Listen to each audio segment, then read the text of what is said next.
Hey, everybody. Thank you for joining us for a special edition of the Stories of Hope podcast. We haven't had any in a while because we've been really busy with some other things, but we actually do have some other recordings that we've already done and that will be coming out soon. But we wanted to get this out to you guys straight away because of the whole COVID-19 situation that is going on and wanting to provide some information on how this pandemic, this global pandemic, is impacting trafficking and just what we see coming in that realm. So my name is Jared. I'm the executive director of Exploit No More, and we have Kristina Glackin, our program coordinator, who is on this podcast with us. Hello, hello. My name is Kristina Glackin. I'm the program coordinator. Okay. No. Welcome to trying to do Zoom podcasts. Yes. Like, this is your good to go. So just our agenda real quick. We'll give a staff intro. So Kristina and I will just tell a little bit about our background. We'll talk about what we call the perfect storm in terms of COVID and trafficking, where the economy plays a role, home dynamics, and internet usage playing a role in what we see as contributing factors to trafficking growing. We'll finish off with talking about what Exploit No More is doing to combat trafficking in general, and what you can do as well. So again, my name is Jarrett Luckett. I'm the executive director of Exploit No More. I've been with the organization in this role for just over 3.5 years. Prior to that, I was on the board of directors and the advisory board. And prior to that, I volunteered as well. And so I've been with Exploit No More in those different capacities since they launched. I was literally at their launch party. So that was like I think almost 8 years ago, something like that. I've worked in the anti-trafficking field from a volunteer capacity for about 10 or 11 years. And then being in this role again for about 3.5 years. Besides anti-trafficking work, my background is in organization development. So I studied leadership for org development at good old Marquette University here in Milwaukee, Wisconsin. I also worked in the healthcare field in helping leaders to grow and helping to do a variety of things within some of the local healthcare networks to grow people and accomplish organization goals. So my framework for looking at things many times is kind of coming at it with a business lens. So that is a little bit about me. Kristina, if you're gonna go ahead and share about you. Sure. Again, Kristina Glackin. I am the program coordinator at Exploit No More. I stepped into this role in November after leaving a different organization that I had been working with for about 3.5 years. I've been in the anti-trafficking field for about 5 years now. And during this time, I started off volunteering, just like Jarrett, speaking, raising awareness, that sort of thing. Served on the board for the prior organization that I was working with, a member of the Eastern Iowa Regional Task Force in stopping human trafficking, helped create the programming for a transition home, as well as leading a survivor support group. And working as an advocate. So I've had a lot of experience in this field in a lot of different ways. And it's really come in handy when, you're called upon to help create programs that will serve survivors in the best capacity possible. So that is what I'm doing. It's definitely my passion to be fighting in this fight. And I'm really glad that we're doing this today so that we can help other people come to know more about trafficking in general, but more so how we're looking at the possibility of it ramping up with this global pandemic. Yeah, for sure. We're happy to have you on our team. I tell our different team members that often, or try to at least tell them that. But yeah, we're super lucky to have Kristina. She's very smart and very passionate, and she brings a lot to our team. And so when I was thinking about doing this podcast, like, man, I have to get her on here. Plus, I'm sure you guys don't want to just hear my voice. So, or maybe you do, because You do, because we have good podcasts. Or, I mean. Maybe. But yeah, so just we want to get to the whole COVID situation, but for those who might be newer to knowing about human trafficking, Kristina, if you can go ahead and give just a quick overview of what human trafficking is. Of course. So human trafficking in the textbook definition is going to be the sale of another person by force, fraud, or coercion, the commercial sex acts, essentially. And force, fraud, or coercion can look differently in different scenarios. So unfortunately, we don't have time to go into all of those, but I will give you a high overview and do encourage you to go to the website. There we have other podcasts that you can listen to that will dive deeper into that, as well as just information available to you. But force is, of course, making somebody do something that they're not willing to do. That can be by threats of violence and other things like that. Fraud, making someone think that they're coming for some modeling gig or something along those lines, and they end up in a situation that they did not plan to be in. And then coercion is the manipulation factor. So a lot of times this is used in the context of, well, if you don't do this, then I will do this, right? So if they get you to make, get a child to make some type of explicit video or something like that and say, okay, well, if you don't do X, Y, Z, then I'm gonna show this to your parents, your classmates, whatever it may be. So that's with sexual exploitation, which is what we largely deal with. But there are other types of trafficking. You do have labor trafficking as well as sexual exploitation, sexual trafficking, and those two are the top types of trafficking we see in America. Organ trafficking is another one that is seen, but not so much here, and is definitely a very, very unfortunate occurrence that's happening in our world. But we can't tackle all things. So, but there are plenty of different resources that you can look into on any of those different types of trafficking if you are interested in learning more about what they look like. And I wish we had more time to go into that today, but we will go into some more information here on the next slide. So there are 3 different key characters of sex trafficking. So think of a character as someone playing a role, right? The most, and you may not think this, you might think that traffickers are the key component here, but without a demand, there's no need for a supply. So the buyers are actually the larger driving force here, because there's this insatiable demand to be able to purchase sex, and typically by younger and younger individuals. That's why the average number of victims is anywhere between, average age of victims is anywhere between 12 and 14 years old. So we have these buyers that are looking to make this purchase, and so traffickers are trying to meet that demand. If we didn't have as many buyers, we wouldn't have the traffickers, and then if we didn't have the traffickers, we wouldn't have the victims, who, of course, is our number one priority in this fight. And victims a lot of times don't look like what you think they would look like. And we see this sensationalized idea of what trafficking is, and people in these chains and locked in a cage. 9 times out of 10, that cage is mental, emotional. And just don't assume that you based off what the media has told you about what trafficking can look like, because then what happens is you end up lumping individuals that are victims of trafficking into this category of prostitutes or drug addicts and other things where it's not that at all, that they never signed up for that, and no little girl dreamed of one day selling herself for someone else's benefit.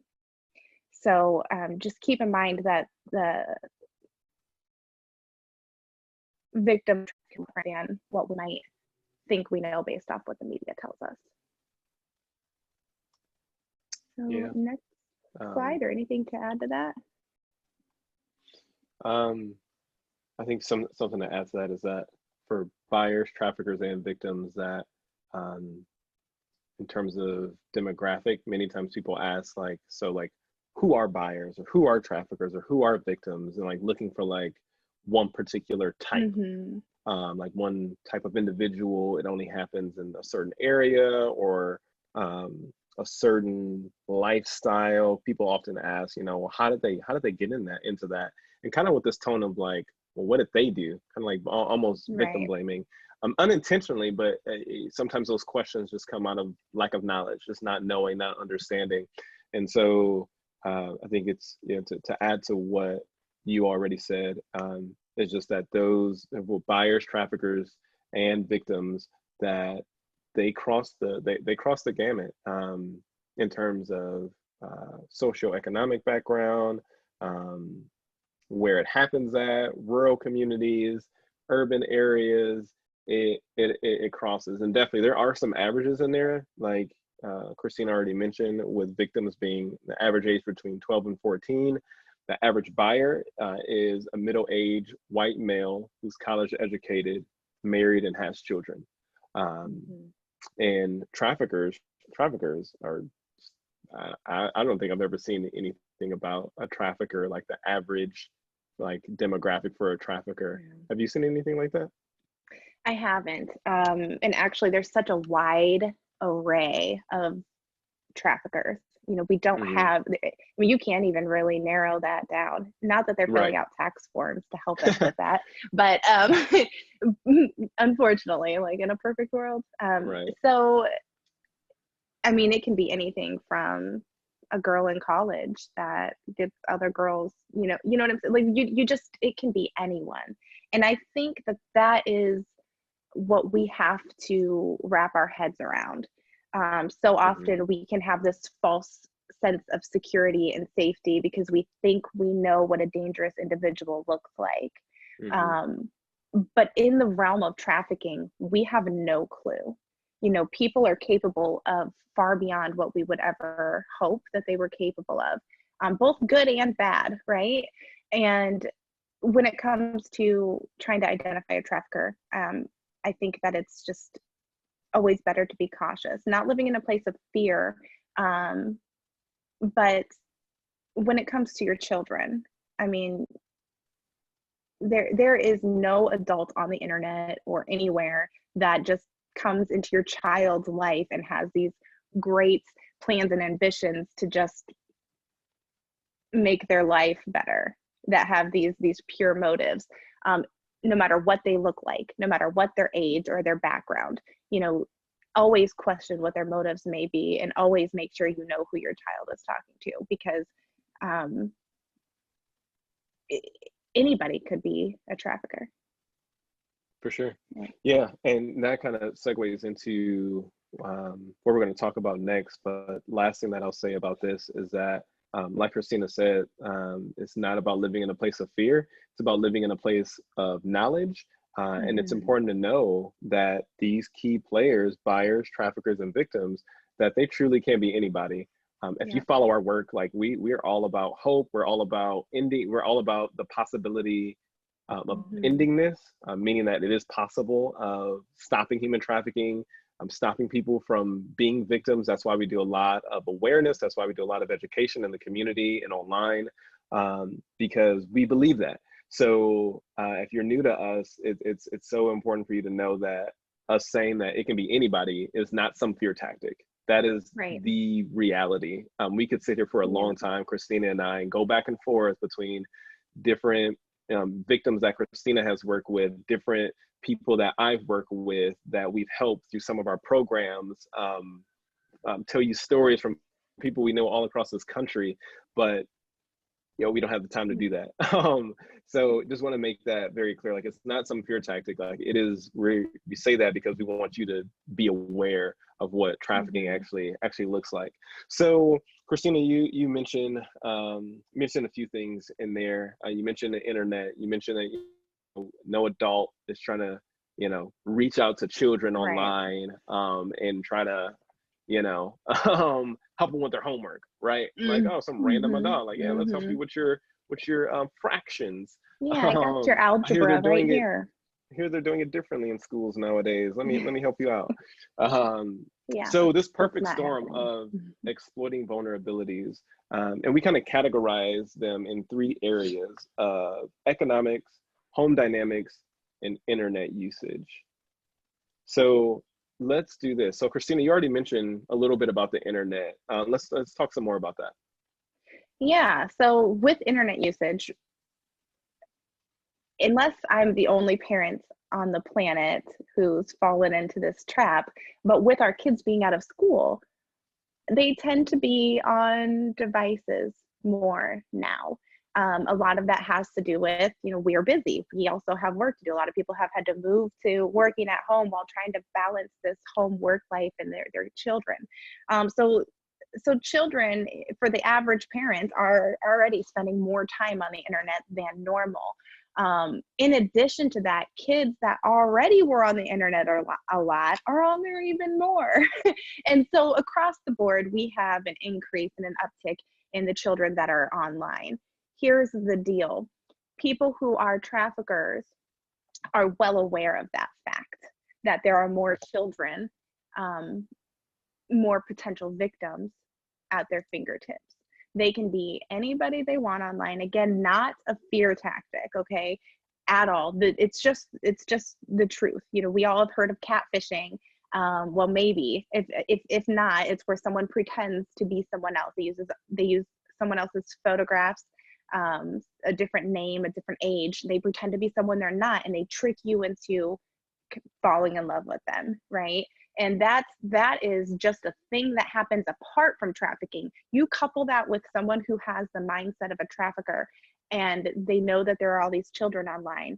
They are going to absolutely use that strategy to try and gain the trust and time of a child who they are going to feel out and dedicate this time to building up the possibility of it being lucrative for them. And that's just a nice way of saying that, getting this child to sell themselves for their benefit. And that's a really sad reality. And even saying those words as a mother is troubling and disheartening. And I don't want you to feel disheartened. That's the whole point of this, is coming from a place of knowledge, right? Knowledge is power. It empowers us to do better. It empowers us to be aware and to be vigilant. And the fact that our children may be off on their device, we need to make sure that we have those parental guides in place. We need to make sure that we are checking their search history, checking their messages, seeing who they're talking to, what sites they're visiting. We need to be in their business, because the more distance we have from our child, the more space there is for a trafficker or an online predator to step in and get close to them. And that's just the reality. We have parents that are overworked and overwhelmed right now. Some parents that just lost their job and are trying to just deal with themselves. Self-care is important, right? But at what expense? We have to make sure that we're still very much so on top of our children and who they're communicating with. So for internet usage, I don't know if you had anything else, but. Yeah, just to add to that, traffickers are smart. We hear and we know that with large sporting events that there's usually an uptick in trafficking. Minnesota, I think, what was it, last year when they had the Super Bowl? I think it was 2019 when they had the Super Bowl. Whenever it was, Minnesota, they put out, so the government there spent so much money. I think it was $1 million or more. So on advertisements and beefing up police, and there was so much activity focused on the Super Bowl there, and in previous years as well, as more and more people have become aware about the dynamics of trafficking. But look at that, why do traffickers go to large sporting events? Because they know that there's an economic opportunity for them to make more money, because you have men who are away from their families. You have people who, it's kind of like party mentality. And unfortunately, some guys view buying sex as a part of their partying. And so traffickers are smart. So just like they're trying to capitalize on large sporting events, with them knowing that kids are at home, on their electronics more, they're going to work to capitalize on that as well. And you can Google some articles. Maybe we'll put some links on the podcast description. But there are some articles out there that talk about the concern about this, the same thing that we're talking about. And so Traffickers are smart. They're gonna see this as an opportunity, and maybe, so maybe somebody's thinking, well, kids can't really leave out or really go to many places right now, anyways. Very true. However, that's not everybody's situation. Everybody doesn't have a parent where they're like, no, you're gonna sit your butt in this house. You can go play in the yard. That's not everybody's parent, to look over their kids like that, and for kids to be obedient in that way. And so there's that. That's not everybody's situation.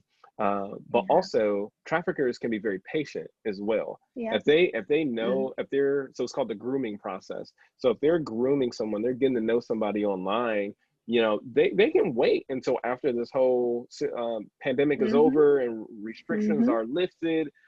So there's traffickers who have groomed, gotten to know, befriended individuals for months before they ever had, years before they ever had them do anything in exchange for money, any type of exchanging sex for dollars. So we shouldn't get caught up in the fact that, like, okay, people can't really go anywhere right now. There's going to come the time where people can again. And so in HR, you have a talent pipeline where, depending on your company, if you're constantly recruiting, like in healthcare, I used to work in healthcare, we're constantly recruiting for nurses, constantly recruiting for other healthcare staff. And so you create a talent pipeline of potential people that you can put in place when the time is right. Traffickers do the exact same thing. And what we have to understand is that for a trafficker, because we're thinking, man, really, a year? That's a lot of time. What we have to understand is, for a trafficker, this is a full-time job, and they're making more than most of America. I mean, look, hold on, because the numbers are crazy. We usually show a video in one of our presentations. For example, here in the Milwaukee area, there's a trafficker who was making like $50,000 to $60,000 a month. Off of every 30 days. Every 30 days, just off of a few women, a few young adults who this individual was trafficking. So you get 50,000. That's $600,000 a year. Just off a few women. Yeah. So it is a full-time lucrative job for traffickers. So while it may sound far-fetched to us, I mean, think about investments you make into your career. You are thinking more long-term, right? You're hopefully maybe continuing education, continuing training, working with integrity, those sort of things, because you're thinking long-term. And to them, this is a career, and they're thinking long-term. And this is a full-time job for them, as unfortunate as it is. And with that being said, you take the economic, sorry about the stutter there, the economic side of this, and look at the financial struggles that parents are having. You look at the fact that in this past week, we had 6 million people in a week apply for unemployment. 6 million. 6 million. I heard that this morning. 6 million the past week. And it already broke records at 3.3 million just total previously. So the uptick is tremendous. It almost doubled in a week. And so that really goes to show that we have all these struggling families. Well, unfortunately, another reality of trafficking is there are times that parents traffic their children.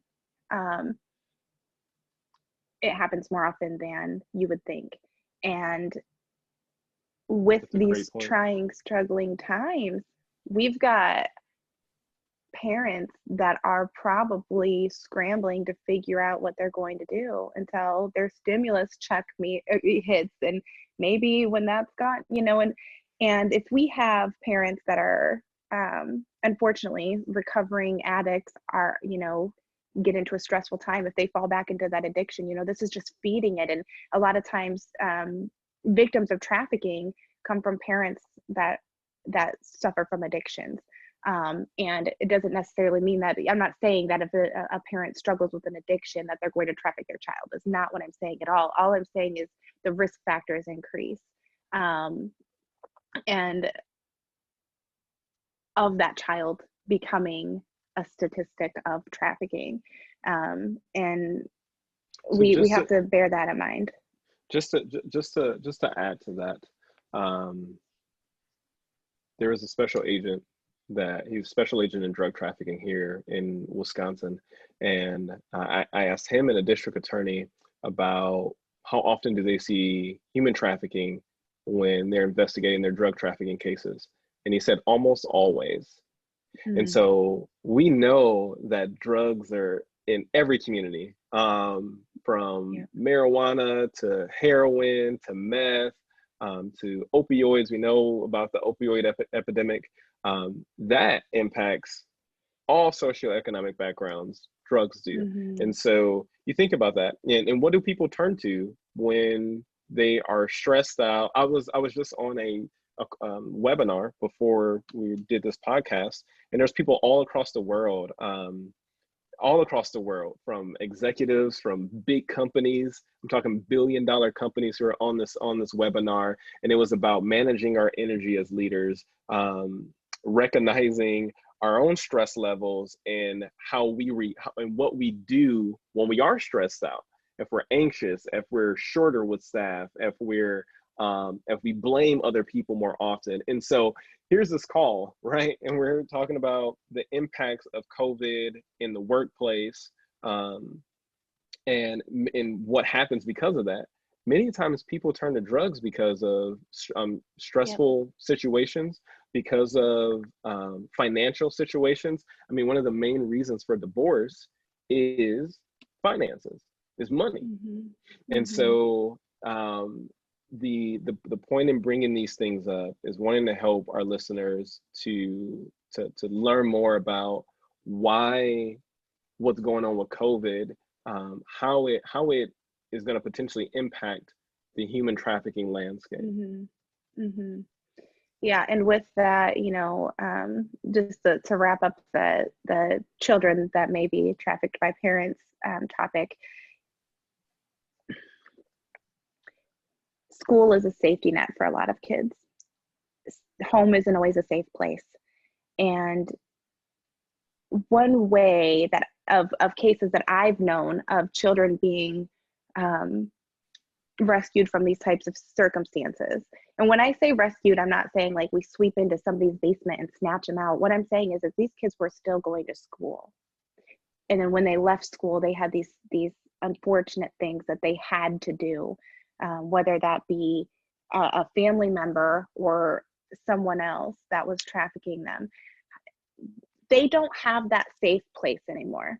They don't have this teacher that's seeing them and able to notice a difference in them, and whether their hygiene has decreased, whether or not they have, bruises, whether or not they look malnourished. We don't have that safe person in their life right now because they've been abruptly yanked out of that. So even it takes, that's with children who may be being trafficked. But if we just look at a child who home isn't necessarily like a bad place, isn't really a safe place, but you take that child and you snatch them out of school one day and say, hey, by the way, like your spring break is going to last at least a month, and then they are expecting to see their friends. They're expecting to have that routine. They're expecting, that's traumatic for them on certain levels. We may think that they're just celebrating, but this wasn't a summer break that they had planned. This is something that's been very abrupt and can be earth-shattering for a child, especially a child that doesn't have that safe place at home. And so that's adding to their vulnerabilities. And it's just adding to where if they're on the internet and they're already feeling like they don't have anyone to talk to, anywhere to go, a trafficker can come in and talk. All of it is interconnected, whether we recognize it or not. And the fact of the matter is too that a global pandemic of biblical proportions is happening right now. As adults, we're like, what does this mean for us? Like, what does this mean for life as we know it? We're trying to process that. Imagine being in your adolescent years trying to process that. That's traumatic as well for children. So we have to understand that there is an increased vulnerability for children across the board with this pandemic. Everything from the amount of time they're spending online, just to the factors that are feeding into their fears, to the fact that they don't have that safe place, to, you know, at home they may be overhearing financial conversations, and knowing that they're short on money at home, and so feeling this burden of having to help maybe put food on the table and try and figure out ways to do that. There are just numerous ways that children are becoming more and more vulnerable with this pandemic to the issue of human trafficking. And that is why we want to make sure that we do this. We want to make sure we did this podcast. Kristina, can you talk a little bit more about home dynamics? Absolutely. So if we think about structure in a home and how much that is beneficial for a child and a parent, right? As adults, we do well with structure. However, there are times and days and seasons where we may not be as structured, right? And then there are parents who are struggling in general with their own existence, and maybe lacking patience and that sort of thing, and may struggle with depression and that sort of thing as well. And then you take this COVID-19 and you take their job away, and you take you uproot everything. They can't really self-care. There's nowhere to really go. They're stuck at home and their children are with them all day. You can't even escape into the bathroom anymore. So the short patience for a parent, it may not be directed at the child or be caused by the child, but that child is probably going to endure some of the repercussions of the lack of patience that a parent may have. And you not only just not having a job and losing your job, but the fact that the job market is essentially shut down right now. You're not going to go find a job in this economy. Excuse me, I have that cough.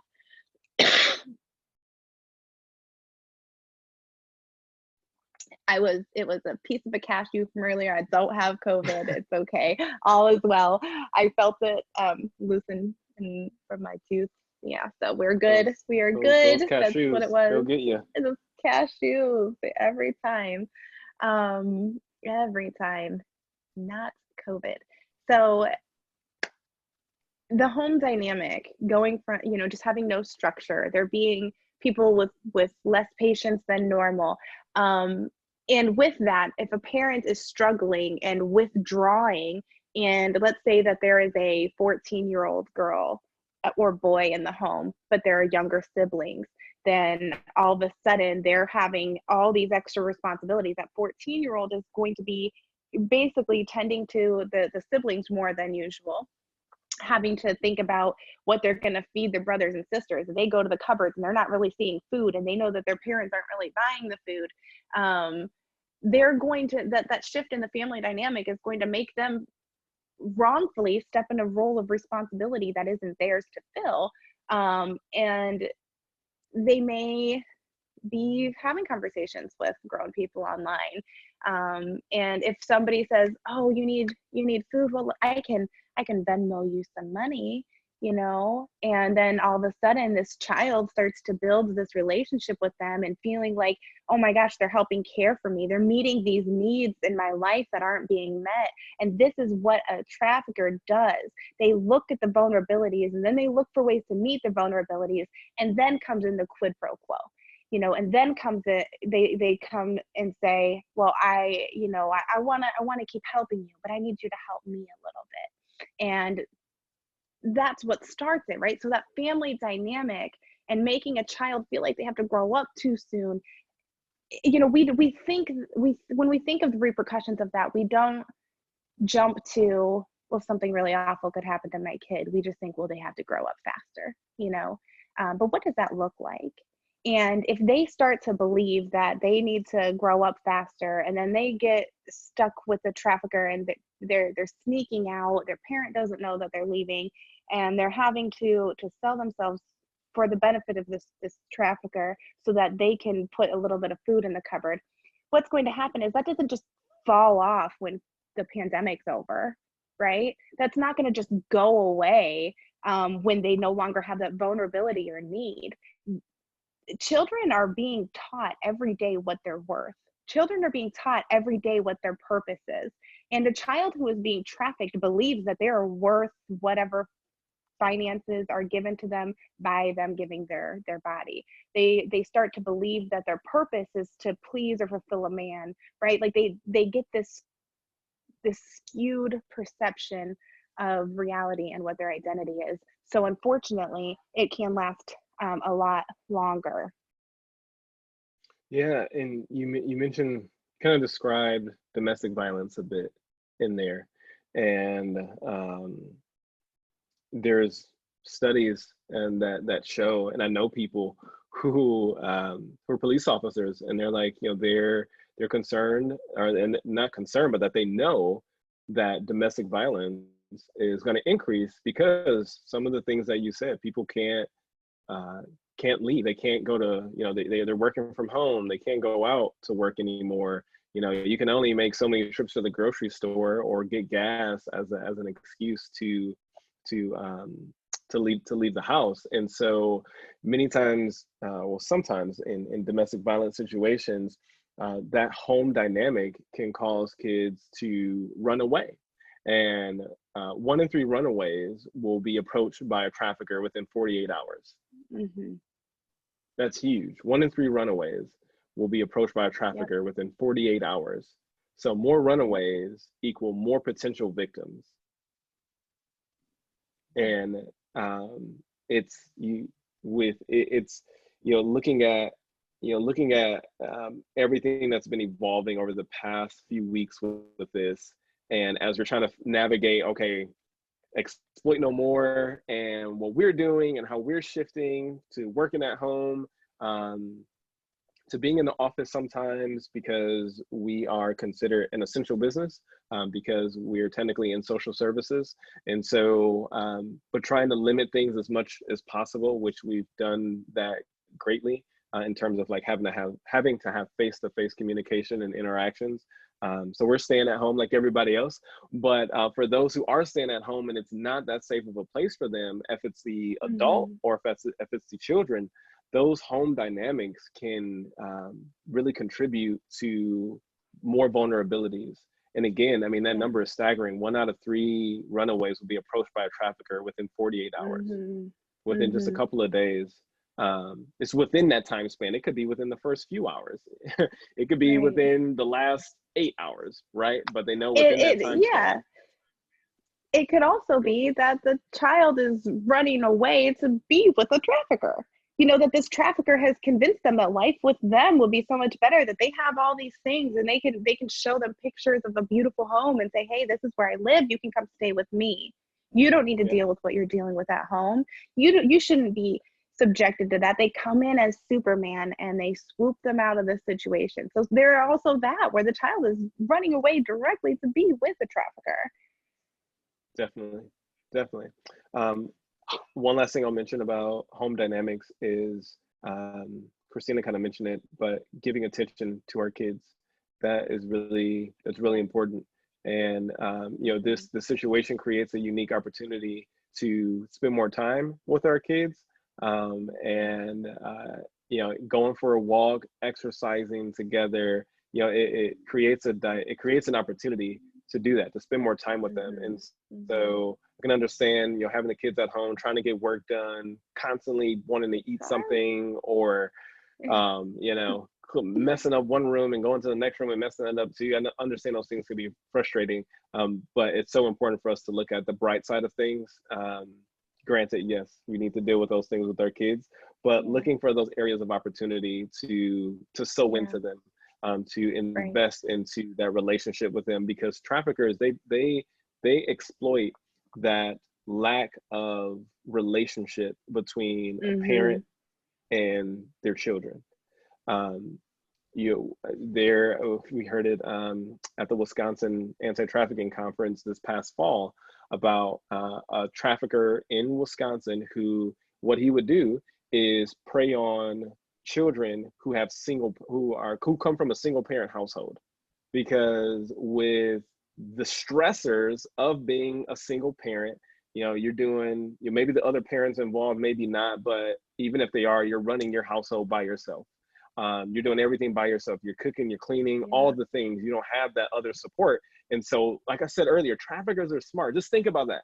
Yeah. A trafficker being like, hey, you know what? We're going to find kids who come from a single parent household because of the dynamics of the single parent household. Yep.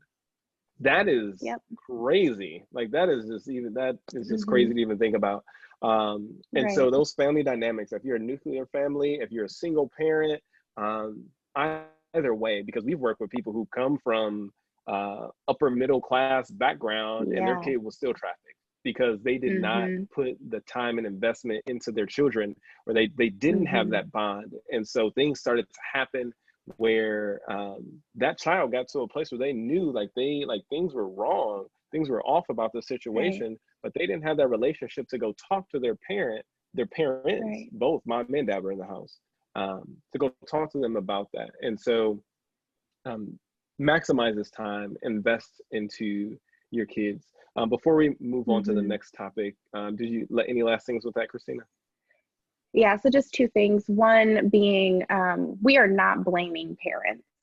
We're equipping parents. We're not. So anything we're saying is not like, oh, because you didn't do this, this happened. No, we all fall short every day. And this is not blaming parents, but equipping them to say, hey, like it may just look like eating dinner with your child, right? And we know sometimes you're just like, oh, I just want to eat my dinner, watch my show, just like I already cooked it. Isn't that enough for you kids? Like, sit down and eat with them, right? And if you have a child that's really slow at eating and they're going to be at the dinner table for like 15 extra minutes because for some reason they just eat really slow, not a personal experience at all. But stay there with them, right? Like stay at the table with them, be present. It can just be a board game, and maybe it's not a board game. Maybe it's watching a movie together and popping popcorn, right? Like just being present and available to them.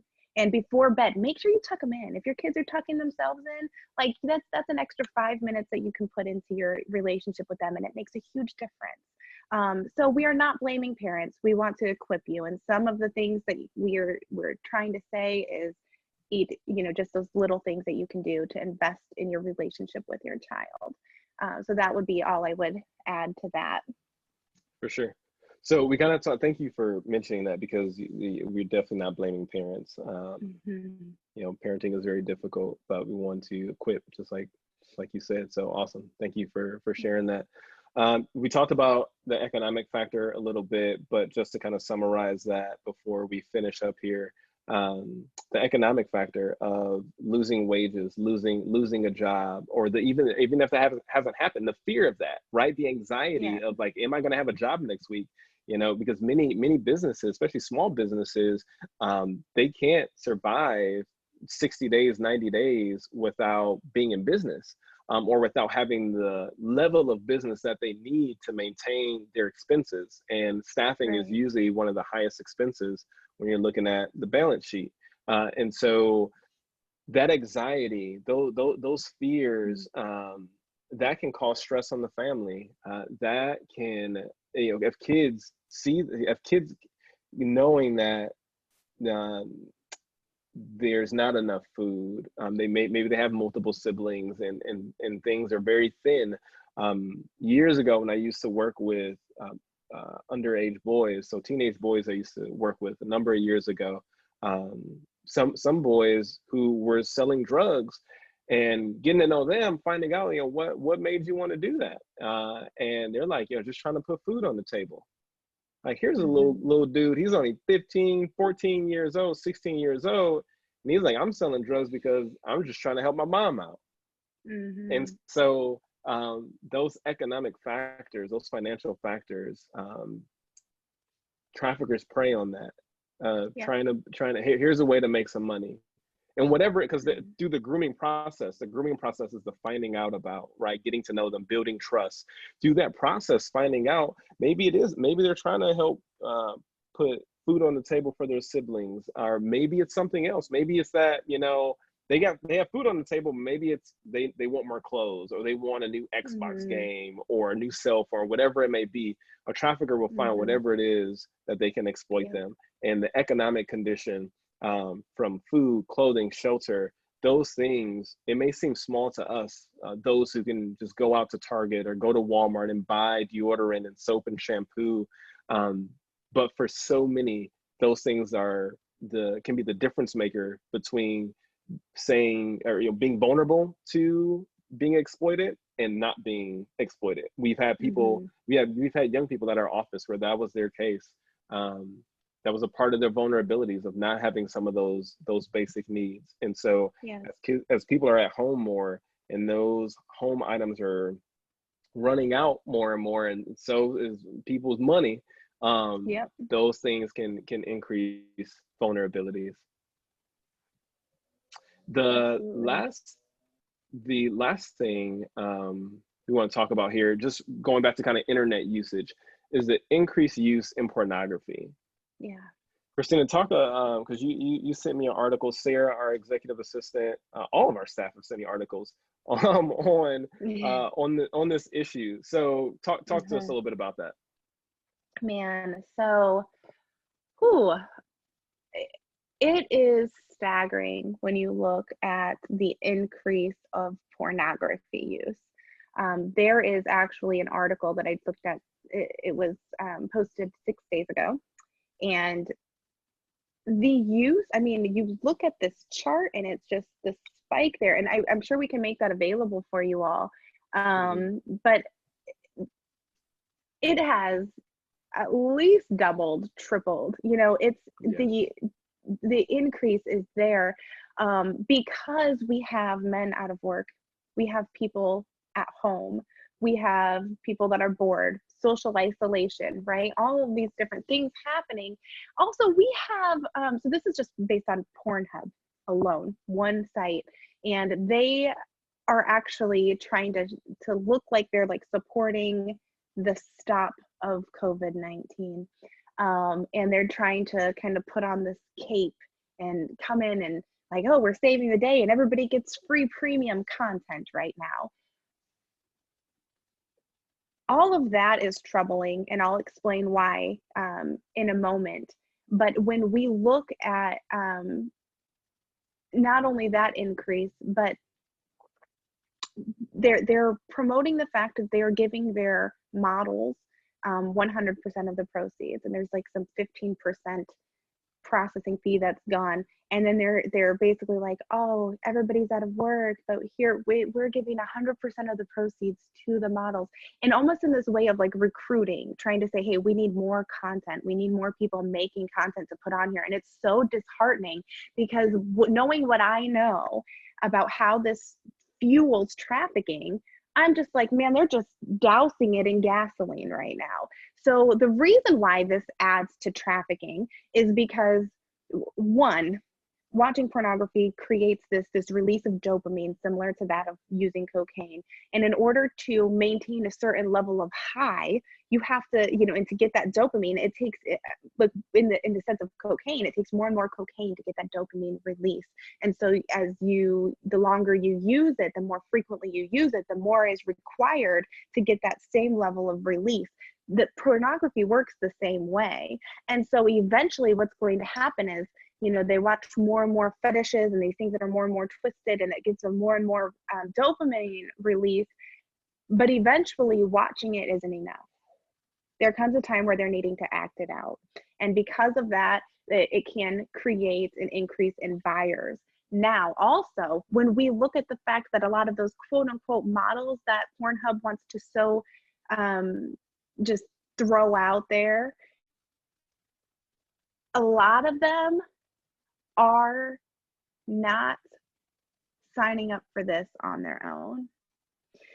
So a lot of times they are also victims of trafficking. That can look like maybe they had a drug addiction, and this person said, hey, I can get you your drugs, but I need you to do this for me. And then that's what got them into this world.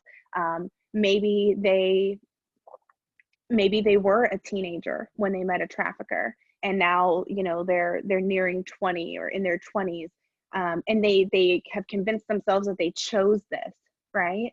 because they were so young when it happened, and that trafficker is manipulating them all the time to make them believe that this was a choice that they made, although they were forced or tricked or coerced into doing it. And so when you are thinking of, you know, what people say porn stars, a lot of times these girls are actually victims of trafficking. They're not getting, that money isn't going to them. They're not signing, it's not some glamorous lifestyle, right? And I'm not saying that that's the case for all of those in that industry, but what I am saying is that we know there are multiple cases where these are girls that are being trafficked, and they're being trafficked on film, that the girls intoxicated because they keep that with, it's not their desire, it's not their choice. And if we look at the definition of rape, it means if they are incoherent and they can't give you a yes, then that's rape. So if we're having girls that are needing to be drugged or given alcohol to be able to say yes, they're just being raped on film for someone's profit. So it is all tied together. And the more viewers of Pornhub, the more buyers we have. Also, not only the more buyers, but then the more production of pornography, the more pornography we have, and the more victims we have. So when we look at it, it's such a multifaceted problem. And that is a main reason why the survival rate is only about 2% of those who have been trafficked. 7 years into, there's about a 7-year life expectancy for those who are trafficked, and only about 2% are surviving this. And those who are surviving, I mean, what type of life are they left with if we're not doing anything to help them? Let's take for a second and look at the odds of dying after contracting COVID-19. Imagine if there was a 98% chance of death. Just picture that for a second. The rates are 1 to 2% are passing away that contract COVID-19, right? And we've shut down our whole economy to stop that. When I look at the fact that 98% of victims of trafficking are dying in that life after living for so long of just suffering, so much suffering and abuse, and then dying, why aren't we shutting more down for them? You know, there's that the odds of dying after being trafficked are so high. When I look at the numbers, I'm thinking to myself, we can be doing so much more as a society. And then it begs the question, why aren't we? Well, I think it's a lack of understanding and education of what trafficking actually is, right? Understanding that it's happening here, understanding the level of impact it can have on anyone. It's not just a certain race or gender or socioeconomic status. It's beyond that. Any vulnerability that any child has can be exploited. Any child. And I think that if we really understood what was happening to these children, to these women, to these men, that we would be doing a lot more to try and eradicate human trafficking. Knowledge is power, like we've been saying. So if you look at those numbers, which is absolutely staggering, right? 98% death rate roughly. So there's an estimated 27 million victims of human trafficking in the world today. And those estimates, they can vary depending on what sources you look at, but it's always in the millions. The one that I see mainly is around 27 million. So you figure, let's just say human trafficking stopped today. It means 98% of that 27 million would die within, I mean, depending on how long they've been in the life, depending on their level of trauma, but you got around 26 million people who would die. Sobering. 26 million people. Um, Man, it's extremely sobering. So all this stuff ties together: the economic factors, the home dynamics, the internet usage. Like I said, as the weeks have gone on with this COVID situation progressing, that's when I started to notice, like, man, these conditions are the perfect storm for trafficking to happen and to increase. Like, it honestly is. Like, with the increased use in pornography, there's a direct connection that people, not everybody who watches porn like becomes a buyer, but there's a high connection that people who utilize pornography, that there's an increased chance that they may become buyers because of what the body wants. The body wants more of what you can get, what you give it. If you people who hate working out, like if they work out consistently, several days a week, after some time, like, their body's going to start to miss it because it's what you give it. Think about if you change your diet. Maybe you didn't like eating salads all the time or whatever other more nutritious food you were eating, but eventually your body got used to it, right? The body gets used to what we give it. If we're giving it more pornography, if we're taking in those images through our eyes, like, our body starts to want more of that because of the chemical reactions that are happening.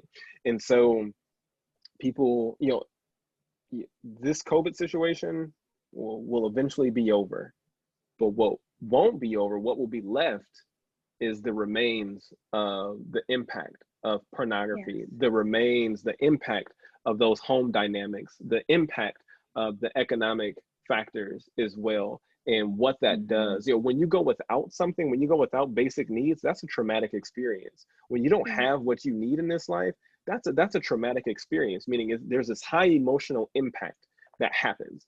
And so I was talking to somebody else about this, but this whole situation, for people who are like, it's really impacting them, like, this is trauma. We can talk about trauma in a whole other podcast, but like, this is traumatic for so many people. And trauma lives in the body. It rewires the DNA. It impacts our brain. It impacts the chemicals in our brain. So the remnants of what's happening with COVID, when it comes to the economic factors, the home dynamics, the internet usage, kids wanting to be on the internet more. When things kind of go back to when things go to the new normal, and kids are going to want to be on the internet as much as they were before because the body wants it. And so it is extremely important to pay attention to these things, to have awkward conversations with our kids about internet usage, from stranger danger to of course, at whatever, depending on their age range and whatnot, of what you'll say to them, but talking to them about inappropriate images and so forth. If your kids are older, talking to them about pornography and the dangers of that. If you don't know about it, we'll put a link in there. What's the website? Porn Kills Love. It's one of them. Porn Kills Love. They have a bunch of great resources and information that is on there. And if you are maybe embarrassed or feeling shameful about, maybe you use pornography, maybe your spouse does, and that's been a struggle in your marriage or in your relationship, don't carry that shame and let that hinder you from talking to your children about it. Okay, sometimes we have to face the things that we struggle with in order to help somebody else. Yes. It's very important. And right. I was just saying, who better to help than our children? Who they are worth it. They are worth it. Definitely. Definitely. I did want to add, if I could, go ahead. One last thing to another implication of COVID and trafficking. Even if you're in this place of coming to terms with what trafficking is a very difficult thing. So no matter what place you are in mentally after hearing this podcast, one thing that I know we've all to some degree come to terms with is the COVID-19 pandemic. So with that, looking at how trafficking is increasing the number of cases. And that may not make sense when you just hear it. You're like, okay, but how? Well, victims are not receiving medical care.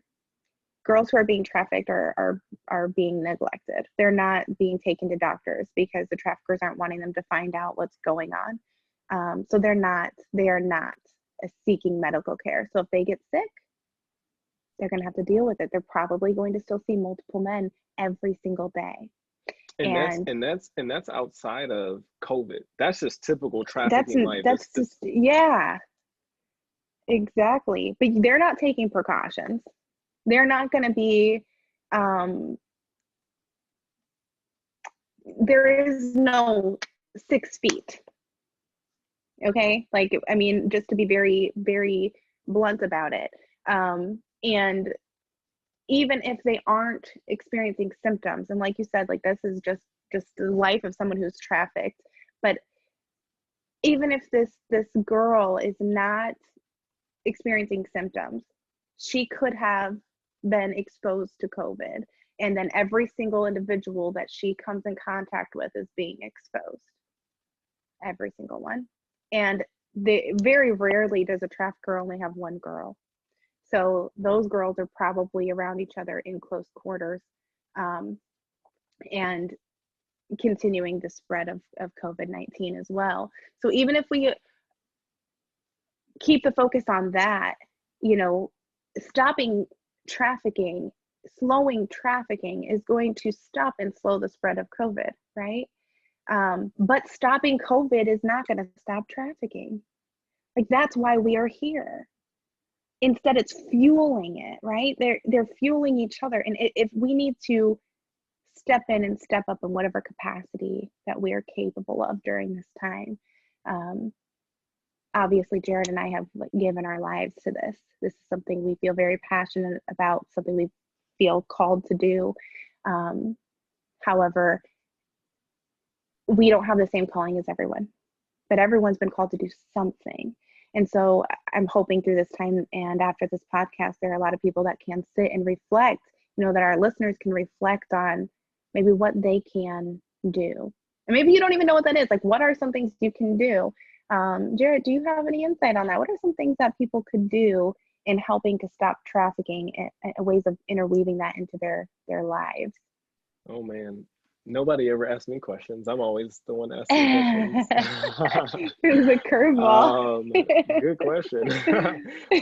Yeah. So listeners, what can you guys do, right? So I think first thing is self-care. You know, maybe listening to this is really heavy for you. Maybe you're feeling kind of emotional over what you just heard. Go for a walk. You know, go pray, eat something.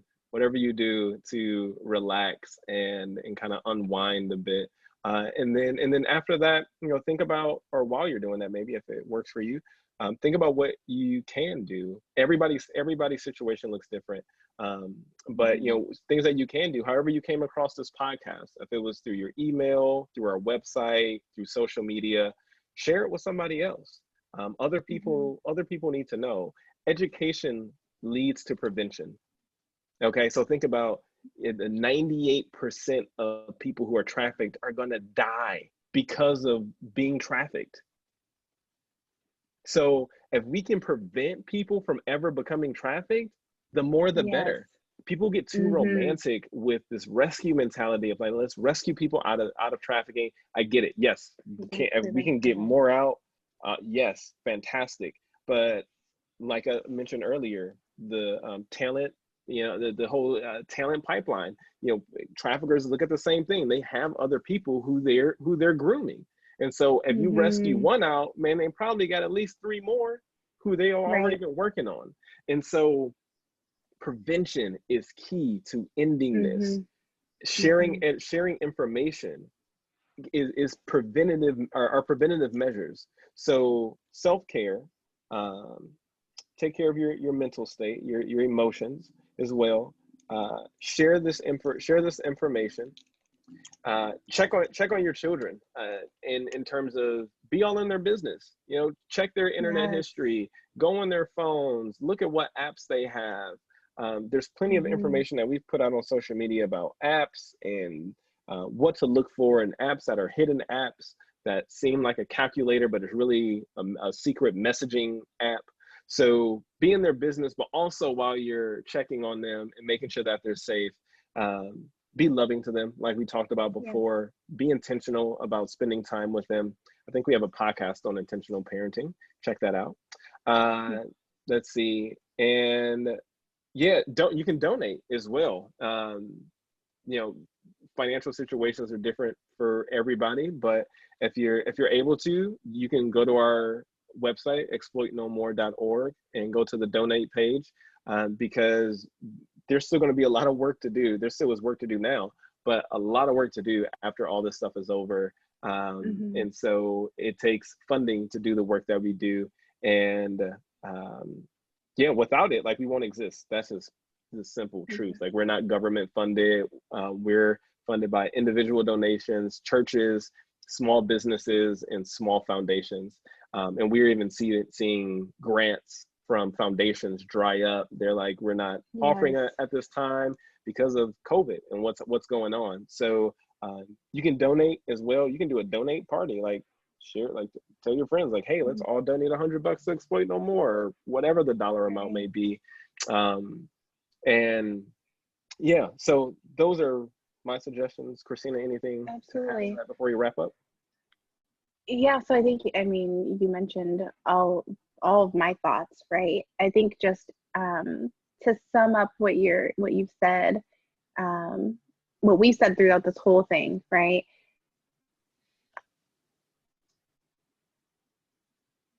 Prevention is so key. Education leads to prevention, because I mean, like with COVID, we wouldn't be living in so much fear if there were a vaccine, right? That prevention. With trafficking, prevention. And in this case, not to be kind of corny, but love is like that vaccine. Loving on your children, spending time with them. We need to prevent it, right? But at the same time, there is such a need for education and awareness, because the truth about what trafficking is, who victims are, how someone becomes a victim, how traffickers work and think and operate. Excuse me. When we look at all of those different things, we have to prevent this. We need to educate people. We need people to be empowered. We need them to have knowledge. We need them to understand what makes a child vulnerable. We need to spread the word that this is something that is happening here. This is happening in our state, city, neighborhood, on your block. Like, this is something that actually truly happens, and it's happening a lot more rapidly than what most people would ever dream. And so when we're looking at what to do, spread awareness, educate. If you're not capable of doing that, leave it up to us. You can help fund our mission. You can donate. Also, if you are wanting to share information, we do also have a blog post that will be shorter, so that someone can just read it. If you don't think they'd take the time to listen to the podcast, you could share that with them on internet usage and trafficking, like children during this time. We also have that blog post, plus a few more coming out soon. One surrounding pornography, right, Jarrett? There's one coming out. So keep your eye out for that. There are a lot of different ways to share information and help prevent this, help prevent victims. Awesome. Yeah, love is the vaccine for trafficking. I like it. Well, thank you guys so much for listening in. If you're watching this video, I don't know if you can see the screen. I shared the screen to be recorded, but this is my first time recording a Zoom screen that I'm sharing, so I don't know. But either way, you can go to our website, exploitnomore.org, to find out more about our programs and the work that we do. And so, yeah, take some action steps, do what you can do to help more people, and yeah, support our work, support the work that we do. We have amazing people, we have amazing staff who are doing great things. So Kristina, thank you so much for joining. I appreciate it. We both get out of hoodies and whatnot, our comfy clothes. Like, oh, we should maybe get dressed for this for the first Yeah. time all week. The first time in forever. Yes. Yeah. Anyways, thank you guys so much. And yeah, until next time.